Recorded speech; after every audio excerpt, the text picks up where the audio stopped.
In terms of human security, it's now partly engineering security. It's literally about recognizing that people are vulnerable to these hazards in the new, increasingly artificial circumstances, both directly in terms of the bridges and the cell phone towers and the communications infrastructure to make sure the grocery trucks get through, but also as climate change kicks in, the bigger storms, the more severe droughts, all of those things are going to put more strain on the infrastructure, the supply systems, the food growing and distribution systems that we all depend on.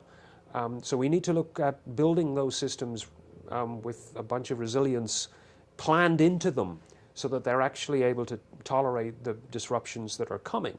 The real trick is to do all of that while trying to reduce the amount of energy that goes into making them and maintaining them.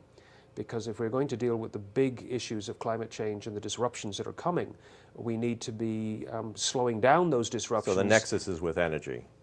Energy is a crucial part of it, but also building things that don't need to use energy in the first place is crucial. I mean, the Germans are seriously thinking about houses that don't have furnaces, despite German winters.